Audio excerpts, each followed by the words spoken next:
Thank you for joining me as I bring you an update on the 2013-14 budget. For the last several months, we have been in the process of preparing the budget for next year. This initiative is led by Tony Harkerode, who is our Deputy Superintendent for Finance and Operations. Tony and his team have been diligently analyzing data from our recent demographic update. They have also looked closely at the preliminary runs from the state. So at this point, we are very confident in a preliminary estimate on revenue for this next year. And we are working with staff throughout the district and soliciting requests and analyzing those requests. We have also enlisted the feedback and support of our budget review team.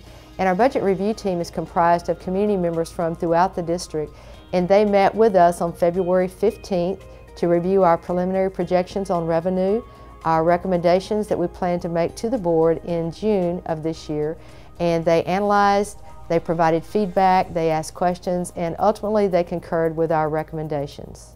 Our top priorities for the coming year are to increase teachers at both the elementary and secondary levels, to reduce class size, and to alleviate the issues that we have faced with the waivers that we've implemented over the last 2 years, and to increase compensation and remain competitive with our neighboring districts. We will have additional funding this biennium to address district needs and priorities. This scenario is very different than the unprecedented shortfalls we experienced during the last 2 years as a result of the 82nd legislative session.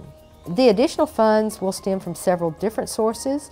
Our district has experienced higher than projected enrollment growth over the last 3 years.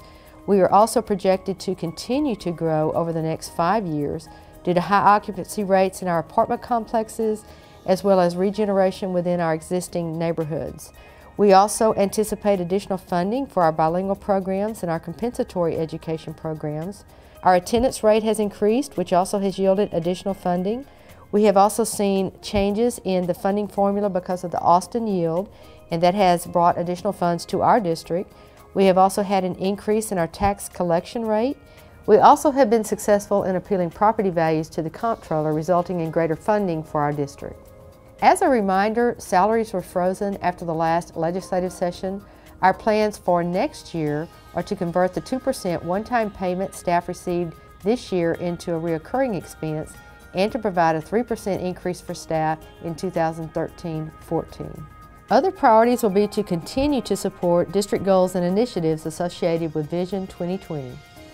Thank you for joining me in the budget update. I appreciate this opportunity to share the good news with you, and I also appreciate the opportunity to tell you once again how much we appreciate your support.